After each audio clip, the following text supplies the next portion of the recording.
Hello everyone, कैसे आप सभी और कैसे चल रही है आप सभी की तैयारी। आई होप अच्छे एंड स्वस्थ होंगे और अपनी तैयारी को अच्छे से कंटिन्यू कर रहे होंगे। जैसा कि आप सभी को पता है, हमारी महिला सुपरवाइजर की क्लासेस चल रही थी, जो कि आपका एग्जाम 13 जुलाई को होने वाला है।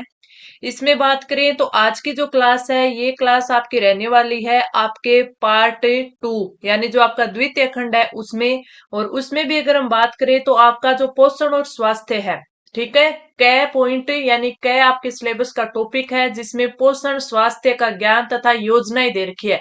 लेकिन हम इसमें करेंगे पोषण और स्वास्थ्य योजनाओं का जो टॉपिक है, कल मैं आपके लिए लेके आऊंगी, जिसमें आपके एक तो साथ में, क्योंकि जो आपका करंट का टॉपिक है ना, वो भी क्लियर हो जाएगा। राजस्थान में जो आपकी जो भी इंपॉर्टेंट योजनाएं हैं, क्योंकि मैंने आपको इंडिया वाली तो पीछे करवाई दी थी, जिसमें मैंने आपको पूरा का पूरा जो टॉपिक करवाया था थ्योरी का, उसमें करवा दी थी। कल मैं लेके आऊंगी एमसीक्यू, और एमसीक्यू है वो आपकी योजनाओं के लेके आऊंगी, क्योंकि उसमें जो आपके स्वास्थ्य और पोषण के जो विभिन्न कार्यक्रम है ना, जो आपके 15 नंबर का टॉपिक है, आपके कौन सा पांचवा टॉपिक है इसी में पार्ट 2 में, ठीक है। तो उसमें से आप देखना 15 में से आपके 6, तो मान के चलिए 5 से 6 जो क्वेश्चंस है वो राजस्थान की योजनाओं से आ जाएंगे, या तो वो करंट से रिलेटेड होंगी, या वो महिलाओं या किशोरियों या फिर लड़कियों जिनसे भी रिलेटेड होंगी। तो ये आपके मान के चलिए 5 से 6 क्वेश्चन इससे बनेंगे। तो कल की क्लास भी आपके लिए इंपॉर्टेंट रहेगी, तो आपको वो भी देखनी है। आज की जो क्लास है ये आपके पोषण और स्वास्थ्य की रहेगी, जिसमें आपके पोषण पहला टॉपिक आपके कै टॉपिक्स में, ठीक है, जिसमें जीवन की विभिन्न अवस्थाओं में पोषण का महत्व क्या होता है उसके क्वेश्चन आ जाएंगे। टीकाकरण के, कुपोषण के, सामान्य बीमारियों के सारे क्वेश्चन इसमें है वो कंप्लीट होंगे। यानी जो आपका पार्ट बी है, कितने नंबर का है, 85 नंबर का है, 85 नंबर का है। तो इसमें से आप ये मान के चलिए कि आज हम है वो 45 नंबर के क्वेश्चन है इसमें करेंगे, ठीक है। क्लास काफी इंपॉर्टेंट रहने वाली है, तो आपको शुरू से लेकर लास्ट तक देखनी है। किसी भी क्वेश्चन में कोई भी डाउट रहता है तो आप कमेंट करके पूछ लेना। और ये जो क्लास की पीडीएफ है वो मैं आपको बताती हूँ कि हमारे टेलीग्राम चैनल में आपको प्रोवाइड करवाई जाएगी। और पीडीएफ के साथ साथ काफी सारा कंटेंट है वो भी वहां पे आपको प्रोवाइड करवाया जा रहा है। कोई मिनी टेस्ट आपके लिए जा रहे हैं तो वो भी वहां पे आपको प्रोवाइड करवाए जा रहे हैं, ठीक है। तो आप टेलीग्राम चैनल को जरूर ज्वाइन कर लेना। चलिए अब स्टार्ट करते हैं अपने आज की क्लास। और आज की क्लास का जो हमारा फर्स्ट क्वेश्चन है वो है, कार्बोहाइड्रेट, प्रोटीन और वसा का पूर्ण पाचन है वो कहाँ होता है?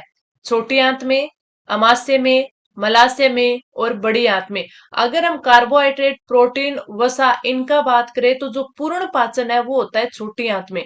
पूर्ण पाचन कहाँ होता है? छोटी आंत में होता है। तो राइट आंसर हो जाएगा ऑप्शन है ए। अब अपन बढ़ते हैं अपने अगले क्वेश्चन की तरफ। और अगला हमारा क्वेश्चन है, मानवों में आहार नाल का इनमें से कौन सा भाग है जो अपशिष्ट पदार्थ का उत्सर्जन करता है? यानी मनुष्य में जो आहार नाल का कौन सा भाग है जो अपशिष्ट पदार्थ है उनका उत्सर्जन करता है? बड़ी आंत करती है, छोटी आंत, परिशेषिका और मल द्वार। तो आपका जो राइट आंसर होगा वो हो जाएगा ऑप्शन डी, मल द्वार है वो अपशिष्ट पदार्थ का उत्सर्जन करता है, जो कि आहार नाल का एक पार्ट है। ऑप्शन है।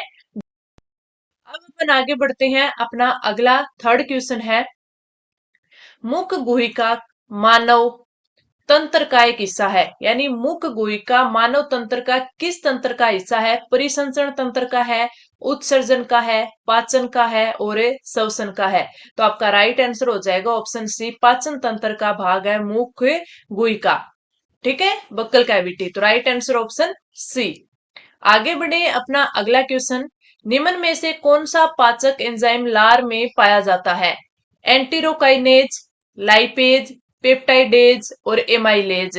तो लार में पाए जाने वाले एंजाइम की बात की है, तो आपका जो राइट आंसर हो जाएगा वो हो जाएगा ऑप्शन डी, एमाइलेज है वो लार में पाया जाने वाला पाचक एंजाइम है, ठीक है, पाचक एंजाइम है जो कि लार में पाया जाता है, amylase. Right answer option D. अगला क्वेश्चन, अगले क्वेश्चन पर बढ़ते हैं। एक चीज का ध्यान रखिए, जो भी आज हम यहाँ पे 50% क्वेश्चन करेंगे, तो ये क्वेश्चंस में आप कितने सही कर पाते हैं, कितने रोंग कर पाते हैं, तो अपने इसमें कमेंट बॉक्स में जरूर बताना, ताकि आपको पता चले जितने भी बच्चों ने देखे हैं तो उनमें से आपका कौन सा स्थान आ रहा है, यानी किसने कितने क्वेश्चन सही करे हैं, कौन आपसे ज्यादा पढ़ रहा है, कौन कम पढ़ रहा है, और आप कहाँ तक है। आपको तभी पता चलेगा, तभी आप ज्यादा से ज्यादा और प्रैक्टिस कर पाओगे। आप मान के चलिए आपके 15 से 20 दिन रहे हैं, और इन 15 से 20 दिन में आपको कितनी अच्छी तैयारी करनी है। पोस्ट काफी कम है, 209 है। 3000 बच्चे हैं, वो इसमें क्या देंगे, एग्जाम देंगे। तो देख लीजिए कि एक पोस्ट पर आप मान के चलिए 14 से 15 बच्चों का है वो रहने वाला है। तो आपको 15 में से पहला स्थान प्राप्त करना है, तो आपको कितनी तैयारी करनी होगी, कितनी प्रैक्टिस करनी होगी। बार बार रिवीजन का, बार बार प्रैक्टिस का ये इसीलिए बोला जाता है कि आपको इन 15 में से फर्स्ट पे आना है, तभी आप इस 209 पोस्ट में से सिलेक्शन ले पाओगे। तो ज्यादा से ज्यादा प्रैक्टिस करो और ज्यादा से ज्यादा रिवीजन भी करो। हमारी जीवा पर कौन सा अभिग्राही रिसेप्टर है वो स्थित होता है। प्रकाशग्राही, तापग्राही, रस संवेदी और घ्राण्य ग्राही। तो अगर राइट आंसर की बात करें तो राइट आंसर होगा ऑप्शन सी, रस संवेदी है वो हमारी जीवा पर रिसेप्टर होता है, रस संवेदी। तो राइट आंसर ऑप्शन सी। अपन आगे बढ़ते हैं, अगला क्वेश्चन। मानव शरीर में पाई जाने वाली निम्नलिखित में से कौन सी ग्रंथि है वो एक अंतःस्रावी ग्रंथि नहीं है। अंतःस्रावी ग्रंथि नहीं है। अधिवक ग्रंथि, पीयूष ग्रंथि, थायराइड ग्रंथि और लार ग्रंथि। तो राइट आंसर हो जाएगा ऑप्शन डी, लार ग्रंथि है वो एक अंतःस्रावी ग्रंथि नहीं है। ठीक है, बाकी के तीन अधिगत, अधिवक, पीयूष और थायराइड अंतःस्रावी ग्रंथि है। तो राइट आंसर ऑप्शन है डी हो जाएगा। आगे बढ़े अपन, अगला क्वेश्चन। निम्न में से कौन सा डिम्ब ग्रंथि हार्मोन का एक उदाहरण है। निम्न में से कौन सा डिम्ब ग्रंथि हार्मोन का एक उदाहरण है। Oestrogen, adrenaline, thyroxine, testosterone. तो आपका जो राइट आंसर होगा वो हो जाएगा ऑप्शन ए, एस्टेस्ट्रोजन है वो एक हार्मोन है। एस्ट्रोजन एक क्या है, हार्मोन है। आप कमेंट करके बताना कि ये फीमेल में पाया जाता है या मेल का है। ठीक है, आगे बढ़ते हैं, अपना अगला क्वेश्चन। जब कोई बहुत ज्यादा क्रोध में होता है, शर्मिंदा होता है या काफी ज्यादा चिंता में होता है, तो ऐसे में कौन सा हार्मोन है, हार्मोन तनाव को समायोजित करने में शरीर की मदद करता है। Thyroxine, adrenaline, testosterone, oestrogen. तो आपका जो राइट आंसर हो जाएगा वो हो जाएगा ऑप्शन बी, एड्रिनलिन हार्मोन, करो या मरो हार्मोन। जब कभी भी कोई व्यक्ति क्रोध में होता है, ज्यादा शर्मिंदा या चिंतित होता है, तो उस टाइम एड्रिनलिन हार्मोन होता है वो तनाव को समायोजित करने के लिए अपनी बॉडी की हेल्प करता है। तो राइट आंसर ऑप्शन बी। आगे बढ़ते हैं, अपना अगला क्वेश्चन। इनमें से कौन सा हार्मोन गर्भाशय के संकुचनों और गर्भाशय ग्रीवा के विस्तारण को उत्तेजित करता है। थायरोक्सिन, एडीएच, ऑक्सीटोसिन और प्रोजेस्टेरोन। बोला क्या है, गर्भाशय के संकुचन और गर्भाशय ग्रीवा के विस्तारण को उत्तेजित करता है। ठीक है, तो इसमें जो आपका राइट आंसर हो जाएगा वो हो जाएगा ऑक्सीटोसिन। ऑक्सीटोसिन हार्मोन है वो गर्भाशय में संकुचन होता है, विस्तारण होता है, उसको उत्तेजित करता है। आपका ऑप्शन है सी। आगे बढ़े, अगला क्वेश्चन। एकल कोशिका वाले निषेचित अंडे को क्या कहा जाता है। अपरिपक्व भ्रूण, भ्रूण, परिपक्व भ्रूण या युग्मनज। तो आपका जो राइट आंसर होता है, जो एकल कोशिका वाला जो निषेचित अंडा होता है उसे युग्मनज बोलते हैं, युग्मनज बोलते हैं। तो राइट आंसर ऑप्शन है डी हो जाएगा। अगला क्वेश्चन अपना है, महिलाओं में मादा हार्मोन एस्ट्रोजन किसके द्वारा स्रावित होता है। डिंब वाहिनी के द्वारा, गर्भाशय के द्वारा, गर्भाशय ग्रीवा के द्वारा और अंडाशय के द्वारा। तो आपका जो राइट आंसर होगा वो हो जाएगा ऑप्शन डी, अंडाशय के द्वारा है ये स्रावित होता है एस्ट्रोजन। तो राइट आंसर ऑप्शन डी। अगले क्वेश्चन पर बढ़ते हैं और अपना अगला क्वेश्चन है, महिलाओं में गर्भाशय की भित्ति स्वयं को विकासशील निषेचित अंडाणु को ग्रहण करने के लिए तैयार करती है। विकासशील निषेचित अंडाणु को ग्रहण करने के लिए तैयार करती है। यदि निषेचन नहीं होता है तो गर्भाशय की भित्ति की मोटी परत निस्तारित होकर रक्त के साथ शरीर से बाहर निकल जाती है। इस प्रक्रिया को क्या कहा जाता है। इस प्रक्रिया को क्या कहा जाता है। कंठमणि, मासिक धर्म, गौण लैंगिक लक्षण और रजोनिवृत्ति। तो आपका जो राइट आंसर होगा वो हो जाएगा ऑप्शन है बी, मासिक धर्म यानी पीरियड्स जिसको बोलते हैं, इसका राइट आंसर हो जाएगा। आगे अपन बढ़े, अगला क्वेश्चन है, नीचे दी गई तालिका गर्भ निरोधन की 4 विधियों और उनके कार्य करने के तरीके को दर्शाती है। कौन सा विकल्प इनके सुमेलन को दर्शाता है? यानी इस साइड है वो विधि दी गई है और इस साइड उनके क्या प्रभाव होते हैं, वो किस प्रभाव से है गर्भ निरोधन को करती है, तो वो उसमें बताए गए हैं। फिर नीचे आपको 4 ऑप्शन दिए गए हैं, तो इनका मिलान करके इन 4 ऑप्शंस में से राइट आंसर हमें बताना है। तो अपना अगर हम इसमें देखें विधि और प्रभाव को मिलाना है, तो अपना जो देखें सबसे पहले कि जो कॉपर्टी है वो क्या करती है, वो निषेचन को रोकती है, यानी इसके यूज से निषेचन रुकता है। तो ए में आपके आ जाएगा फोर्थ। तो ए में फोर्थ में देखें तो ए में टू, फर्स्ट थर्ड कोई भी नहीं है, यानी ये एलिमिनेट हो जाएंगे और अपना राइट आंसर ऑप्शन है डी आ जाएगा। राइट आंसर अपना क्या आ जाएगा, डी आ जाएगा। तो अपन देख सकते हैं कि जो मुख्य गोलियां हैं वो क्या करती हैं, वो रोपण इसके द्वारा रुक जाता है। अपन इस प्रकार के जो क्वेश्चन आते हैं ना, इसमें होता क्या है कि अगर अपन को एक भी आता है ना तो भी अपना राइट हो जाता है, और अगर अपन को 3 या 2 भी आते हैं ना तभी भी अपना क्वेश्चन है वो राइट नहीं हो पाता। तो इनकी प्रैक्टिस ज्यादा से ज्यादा करना। अपना जो राइट आंसर होगा वो हो जाएगा ऑप्शन है डी। आगे बढ़ते हैं अपना अगला क्वेश्चन। बढ़ते भ्रूण के धारण और पोषण के लिए हर महीने मादा प्रजनन प्रणाली का कौन सा हिस्सा अपने आप को तैयार करता है? गर्भाशय ग्रीवा, गर्भाशय, योनि और अंडाशय। तो आपका जो राइट आंसर हो जाएगा वो हो जाएगा ऑप्शन बी। गर्भाशय है वो बढ़ते भ्रूण के धारण और पोषण के लिए हर महीने मादा प्रजनन प्रणाली को तैयार करता है, यानी अपना आपको तैयार करता है वो गर्भाशय करता है। तो राइट आंसर ऑप्शन है बी हो जाएगा। आगे अपन बढ़ेंगे अगला क्वेश्चन। निम्न में से कौन सा अपने आप में संतुलित भोजन है और किशोरों के लिए अच्छा माना जाता है? दाल, चावल और रोटी, दूध और सब्जी। तो राइट आंसर की बात करें तो अपना राइट आंसर ऑप्शन सी हो जाएगा। अपने आप में संतुलित भोजन है दूध। Right answer option C. आगे बढ़े अगला क्वेश्चन। इनमें से किस भोजन को बॉडी बिल्डिंग भोजन कहा जाता है?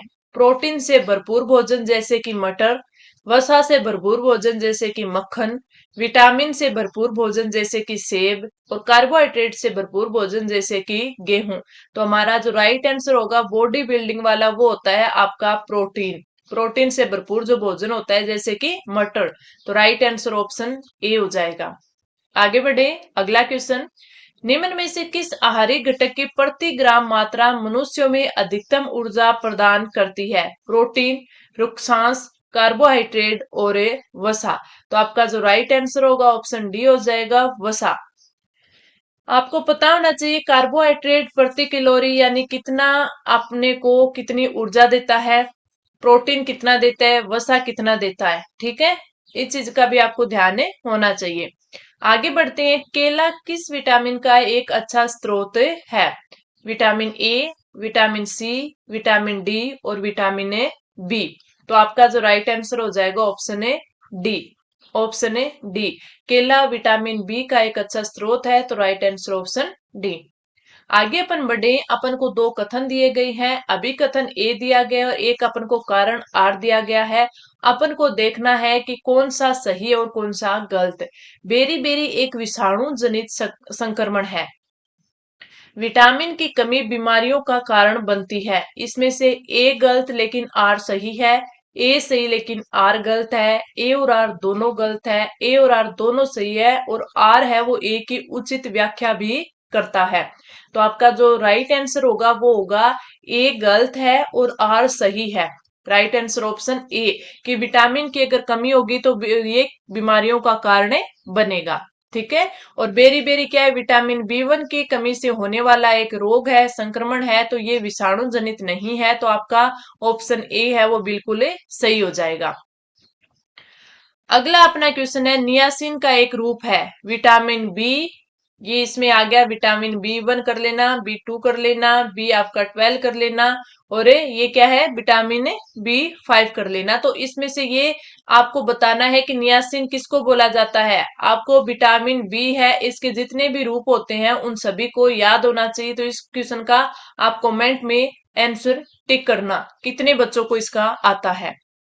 अगला आता है। निम्नलिखित में से कौन सा आयरन का सबसे प्रचुर स्रोत है? आयरन का बोला इसने।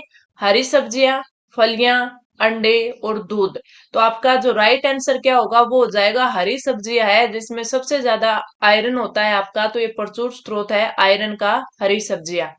अगला है, वाट्स रोग किसके कारण होता है? जीवाणु के कारण, कवक फंगी के कारण, विषाणु या सेवाल के कारण? तो आपका जो राइट आंसर होता है वाट्स है, ये जीवाणु से होता है, जीवाणु से होने वाला रोग है वाट्स रोग। अगला क्वेश्चन, निम्नलिखित में से कौन सा रोग है एक यौन संक्रामक रोग नहीं है? टीबी यानी यक्ष्मा, एड्स, सिफिलिस, हेपेटाइटिस बी। तो आपका जो राइट आंसर हो जाएगा वो हो जाएगा ऑप्शन ए, आपका यक्ष्मा। ये यौन संक्रामक रोग नहीं है। पेप्टिक अल्सर है वो किस जीव की वजह से होता है? कृमि की वजह से, विषाणु की वजह से, जीवाणु की वजह से और प्रोटोजोआ की वजह से? तो राइट आंसर पेप्टिक अल्सर है वो जीवाणु बैक्टीरिया की वजह से होता है, तो राइट आंसर ऑप्शन है सी आ जाएगा, राइट आंसर ऑप्शन सी। अगला क्वेश्चन, एचआईवी का इलाज नहीं होने पर हो सकता है, क्या हो सकता है? हेपेटाइटिस, कैंसर, प्लेग और एड्स। तो आपको पता है एचआईवी किस, एचआईवी की वजह से क्या होता है? एड्स होता है, तो राइट आंसर ऑप्शन है डी हो जाएगा। आगे क्वेश्चन पर चलते हैं और अगला अपना क्वेश्चन है, चमगादड़ निम्नलिखित में से किस रोग के रोगाणुओं के प्राकृतिक पोषक है? यानी चमगादड़ है उसकी वजह से कौन सा रोग होता है? डेंगू, फाइलेरिया, इबोला बुखार और चिकनगुनिया। तो आपका जो राइट आंसर हो जाएगा ऑप्शन सी, चमगादड़ है वो इबोला बुखार से होता है।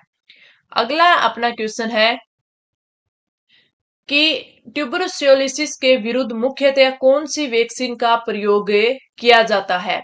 बीसीजी, डीपीटी, एचआईवी और वरीशेला, और वरीशेला। तो आपका जो राइट आंसर हो जाएगा वो हो जाएगा ऑप्शन ए, बीसीजी का जो टीका है वो टीबी के लिए लगाया जाता है, यक्ष्मा के लिए लगाया जाता है, तो राइट आंसर ऑप्शन ए हो जाएगा। अगला क्वेश्चन, टिटेनस व डिप्थीरिया का पहला टीका बच्चों को कितनी आयु में लगाया जाता है? 9 वर्ष, 10 वर्ष, 16 वर्ष और 18 वर्ष? तो आपका जो राइट आंसर हो जाएगा वो हो जाएगा ऑप्शन बी, 10 वर्ष में टिटेनस और डिप्थीरिया का पहला टीका बच्चों में लगता है, तो राइट आंसर ऑप्शन है बी, 10 वर्ष। अगला क्वेश्चन, एचआईवी पॉजिटिव बच्चे को कौन सा टीका नहीं लगाया जा सकता?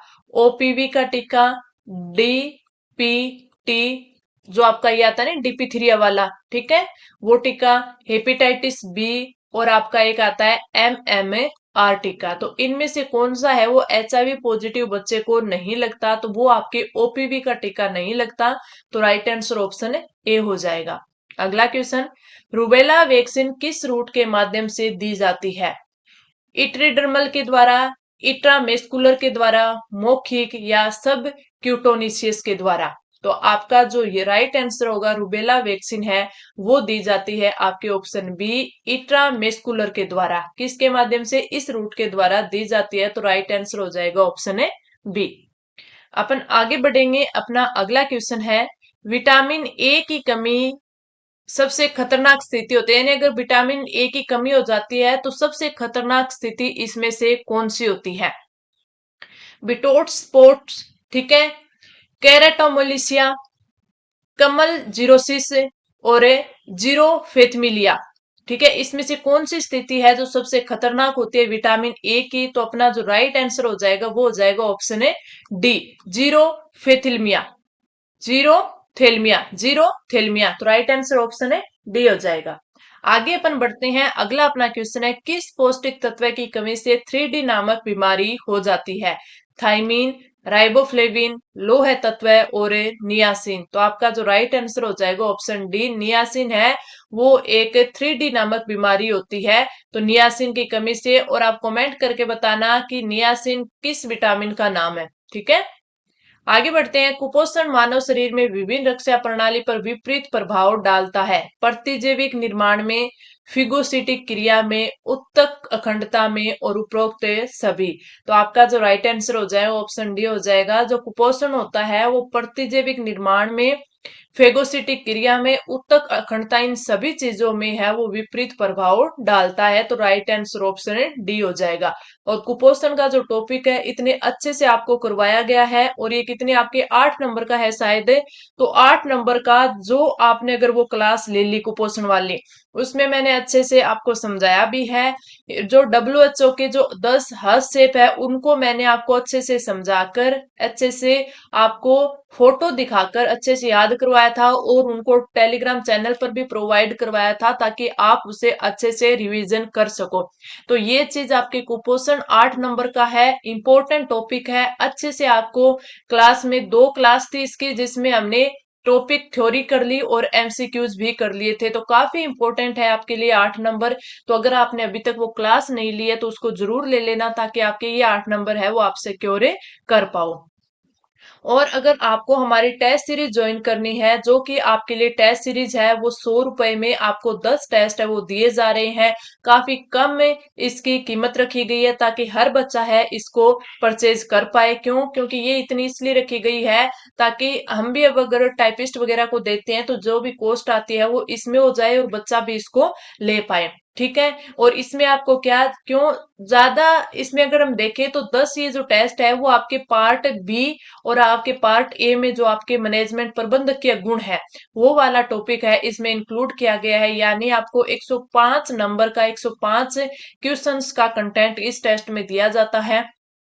क्यों? क्योंकि आपके जो पार्ट ए है उसके आपने काफी सारी रिवीजन भी कर रखा है, काफी सारा वो अच्छा भी है। क्यों? क्योंकि जो बच्चा एलडीसी का दे रहा है, अब आप में से ज्यादातर बच्चे हैं वो एलडीसी का हो गया।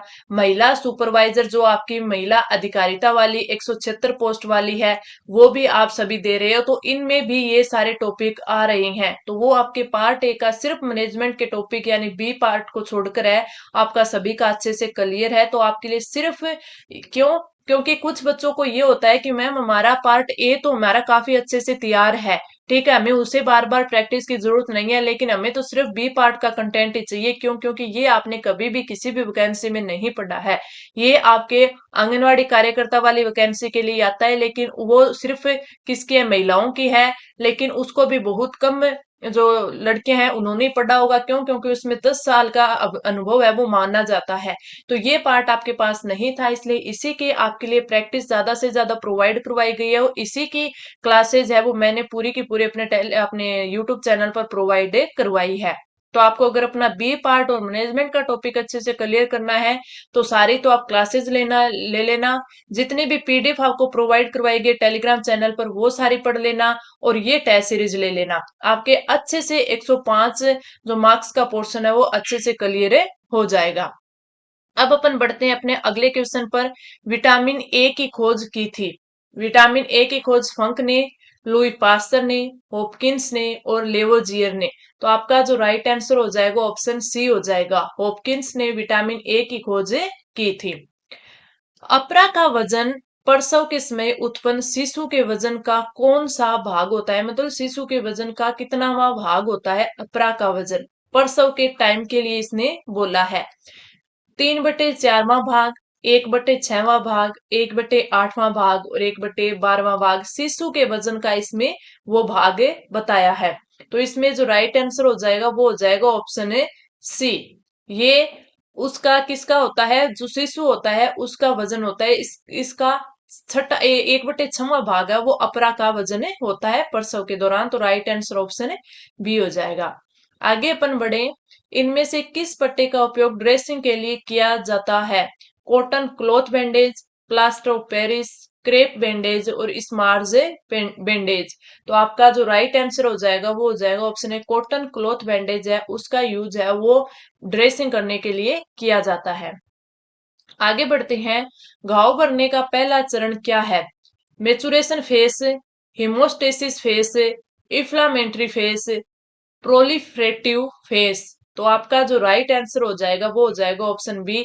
हिमोस्टेसिस फेस है वो घाव भरने का फर्स्ट चरण है। कौन सा? फर्स्ट। तो राइट आंसर ऑप्शन है बी।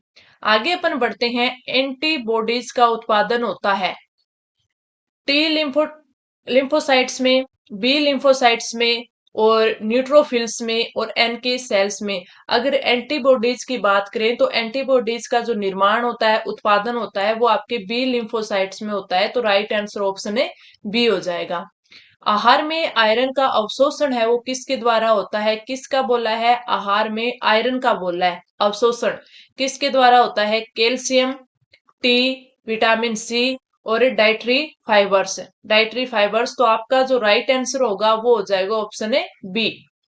ऑप्शन बी हो जाएगा।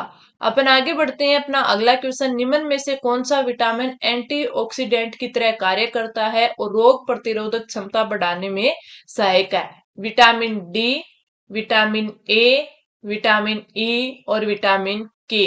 अगर हम बात करें एंटीऑक्सीडेंट विटामिन की, तो आपका जो राइट आंसर हो जाएगा वो हो जाएगा ऑप्शन सी। विटामिन ई है वो एंटीऑक्सीडेंट की तरह कार्य करता है और रोग प्रतिरोधक जो बढ़ाने में ये अपनी अच्छी सहायक है, अपनी भूमिका देता है। तो राइट आंसर ऑप्शन है सी हो जाएगा। शरीर में प्रोटीन की मात्रा मापने के लिए किसका स्तर जांचना आवश्यक है? कीटोन का, नाइट्रोजन का, हीमोग्लोबिन का और वसीय अम्ल का। तो आपका जो राइट आंसर हो जाएगा वो हो जाएगा ऑप्शन है बी, नाइट्रोजन का। प्रोटीन की मात्रा मापने के लिए किसकी जांच आवश्यक है? नाइट्रोजन की जांच है वो आवश्यक है। तो राइट आंसर हो जाएगा ऑप्शन है बी। विटामिन बी 9 की कमी से कौन सा हो सकता है? कौन सा एनीमिया हो सकता है? Pernicious anaemia, aplastic anaemia, megaloblastic anaemia और सारे के सारे। तो आपका जो राइट आंसर होता है वो हो जाए ऑप्शन सी। मेगलोब्लास्टिक एनीमिया है वो विटामिन बी 9 की कमी से होता है। Right answer option C. इसमें पूछा है आशा का पूरा नाम में क्या है? तो ये क्वेश्चन मैं आप पर छोड़ती हूँ, आपको इसका राइट आंसर बताना है। वरना मैं इसका पीडीएफ में तो आपके जो मैं पीडीएफ प्रोवाइड करवाऊंगी ना, उसमें तो मैं इसका राइट आंसर आपको बता ही दूंगी, लेकिन आपको कमेंट करके बताना है कि इस क्वेश्चन का राइट आंसर है क्या होगा। आगे बढ़ते हैं अपन अगला क्वेश्चन। मिशन इंद्रधनुष है वो किससे संबंधित है? बुलेट ट्रेन परियोजना, कृषि विकास, महिला सशक्तिकरण और पूर्ण प्रतिरक्षण। तो आपका जो राइट आंसर होगा वो क्या हो जाएगा? राइट आंसर आपका हो जाएगा ऑप्शन है डी, पूर्ण प्रतिरक्षण। यानी जो मिशन इंद्रधनुष है वो टीकाकरण से रिलेटेड है। जिन बच्चों का टीकाकरण नहीं हुआ है या फिर जिन बीमारियों जो बीमारी इसमें इंक्लूड की गई है उनमें उनका आंशिक टीकाकरण हुआ है, आंशिक टीकाकरण हुआ है, उनके लिए ये मिशन इंद्रधनुष से चलाया गया है। यानी पूर्ण प्रतिरक्षण यानी वैक्सीनेशन के लिए किससे संबंधित है? वैक्सीनेशन से संबंधित मिशन इंद्रधनुष। अब आपको कमेंट करके बताना है कि ये 2014 में तो स्टार्ट हुआ था, लेकिन कहां से और किस डेट को स्टार्ट हुआ था, ये चीज भी आपको बतानी है। अगला अपना आता है किस वर्ष तक हमारे देश को स्किल सेल एनीमिया से मुक्त करने का लक्ष्य है वो रखा गया है? कितना लक्ष्य रखा गया है? 2042, 2047, 2052 और 2055। तो आपका जो राइट आंसर हो जाएगा वो हो जाएगा ऑप्शन बी। 2047 तक एनीमिया मुक्त भारत को करने का लक्ष्य है वो रखा गया है। ठीक है, आगे बढ़ते हैं। विश्व स्वास्थ्य दिवस है वो कब मनाया जाता है? 12 मई, 14 नवंबर, 7 अप्रैल और 6 फरवरी। तो आप सभी को पता है राइट आंसर ऑप्शन सी, 7 अप्रैल को मनाया जाता है। गर्भावस्था के अंतिम महीनों में गर्भवती स्त्री को चलने पर दर्द होता है, यह किस जोड़ की सीमित हलचल के कारण होता है? सेक्रो इलियक जोड़, सेक्रो कोक्सीजियल जोड़, सिम्फिसिस प्यूबिस और ये सभी। तो आपका जो राइट आंसर हो जाएगा वो हो जाएगा ऑप्शन सी, सिम्फिसिस जो प्यूबिस है उस जोड़ की सीमित हलचल के कारण है। गर्भावस्था के जो आपका लास्ट टाइम होता है उस टाइम है वो महिलाओं में क्या होता है? चलने में दर्द होता है। अगला है इंडियन रेड क्रॉस सोसाइटी कब स्थापित की गई? वर्ष 1920 में, वर्ष 1935, वर्ष 1930 और वर्ष 1926। तो आपका जो राइट आंसर है वो कौन सा होना चाहिए? वो हो जाएगा ऑप्शन है 1920। आप कमेंट करके बताना इसका हेड क्वार्टर या मुख्यालय है वो कहाँ है। एक चीज देखना, मैं आपको बोलती हूँ कि आप कमेंट करके बताना, आप कमेंट करके बताना। अगर मैं बता दूं ना तो मैं ये गारंटी से बोल रही हूँ कि अगर इसमें से जो 20% बच्चे हैं ना 20% बच्चे हैं वो इस चीज को याद नहीं रखेंगे। लेकिन जब मैं बोलती हूँ कि आप इसको कमेंट करके बताना, तो आप कमेंट करो ना करो, लेकिन आप इस चीज को सर्च जरूर करोगे। और ना तो आप गूगल में ही सर्च करके देख लोगे कि हाँ इसका आंसर है वो क्या होना चाहिए। तो वो चीज अगर आप उस टाइम सर्च करोगे तो वो आपको याद हो जाएगी। बाय चांस अगर एग्जाम में इससे रिलेटेड आ जाए तो आप उसका राइट आंसर कर पाओ। इसलिए आपको बोलती हूँ, तो आप जब सर्च करो तो कमेंट भी कर दिया करो, ताकि मुझे भी पता चले कि कितने बच्चे हैं वो सीरियस तैयारी कर रहे हैं। आगे अपन बढ़ते हैं, अगला क्वेश्चन। विश्वव्यापी भूख से मुक्ति अभियान किस संगठन के द्वारा संगठित किया गया है? UNICEF, FAO, USAID, the Colombo plan. तो आपका जो राइट आंसर होगा, विश्वव्यापी भूख से मुक्ति अभियान है वो FAO के द्वारा चलाया गया है। राइट आंसर हो जाएगा ऑप्शन है बी। अगला क्वेश्चन। गर्भावस्था में ऊर्जा की आवश्यकता बढ़ जाती है क्योंकि किसके लिए अतिरिक्त ऊर्जा चाहिए? यानी इसमें जो चार ऑप्शन दिए गए ना, उनमें से किसके लिए है वो अधिक ऊर्जा चाहिए? गर्भस्थ शिशु और गर्भनाल की वृद्धि के लिए, मातृ ऊतकों की वृद्धि के लिए, उपरोक्त दोनों के लिए, और इनमें से कोई नहीं। तो आपका जो राइट आंसर हो जाएगा ऑप्शन सी। गर्भस्थ शिशु और जो गर्भनाल है उसकी जो वृद्धि होगी उसके लिए भी चाहिए, जो मातृ ऊतक है जिनमें वृद्धि हो रही है उनके लिए भी अधिक ऊर्जा चाहिए। तो गर्भाशय में ऊर्जा की आवश्यकता क्यों पड़ती है? इन दोनों कारणों से। तो राइट आंसर ऑप्शन है सी। अगला अपना क्वेश्चन है कि एमसीएच माता का बच्चों के लिए उन्नायक उपचारात्मक और पुनर्वास सुविधा या देखभाल है। यह परिभाषा कब और किसके द्वारा प्रस्तुत की गई? डब्ल्यूएचओ ने 1976 में कहा था, एफएओ ने 1980 में, यूनिसेफ ने 1972 में, CARE ने 1985 में। तो आपका जो राइट आंसर हो जाएगा ऑप्शन ए हो जाएगा। यह परिभाषा है वो किसने दी थी? एमसीएच की परिभाषा डब्ल्यूएचओ ने दी थी। और कब दी थी? 1976 में दी थी। तो ये आपका राइट आंसर हो गया ऑप्शन ए। ये आज मैंने 50 से 55 आपको इंपॉर्टेंट क्वेश्चन करवाए हैं। आप सभी ने शुरू से लेकर लास्ट तक देखा है तो काफी सारा आपको सीखने को मिला होगा। और ज्यादा से ज्यादा प्रैक्टिस करना, बहुत कम दिन आपके लिए अब बचे हैं, एग्जाम हो जाएगा। ये दिन ऐसे ही चले जाएंगे। अगर किसी ने अच्छे से सीरियसली तैयारी कर ली तो वो अपने इस 209 में से अपनी एक पोस्ट लेके चला जाएगा। और जिसने नहीं की वो ऐसे इधर इधर कंटेंट ढूंढने में लगा रहा तो उसका फिर अगली वैकेंसी के लिए उसको वेट करना पड़ेगा। अगली फिर LDC, आपके 176 वाली महिला सुपरवाइजर, और आगे फिर पटवारी आएगी, फिर CET देने होंगे, इन सभी चीजों में चले जाओगे। तो अच्छे से प्रैक्टिस किया करो, अच्छे से अपना रिवीजन, अच्छे से अपनी तैयारी है। सिर्फ अभी आपको 15 से 20 दिन पढ़ना है। अच्छे से पढ़ लो ताकि आप अपनी एक जॉब को सिक्योर कर लो। तो अब मिलेंगे अपन कल के क्लास में, जिसमें अपन टीकाकरण के MCQs करेंगे, और या फिर टीकाकरण की या फिर आपकी योजनाओं की। हो सकता है मैं कल योजनाओं का भी, आपका जो टॉपिक है, जो आपकी राजस्थान की योजनाएं हैं उस पर है, वो अपन क्वेश्चन है वो करें। तो चलिए कल मिलते हैं, तब तक के लिए धन्यवाद।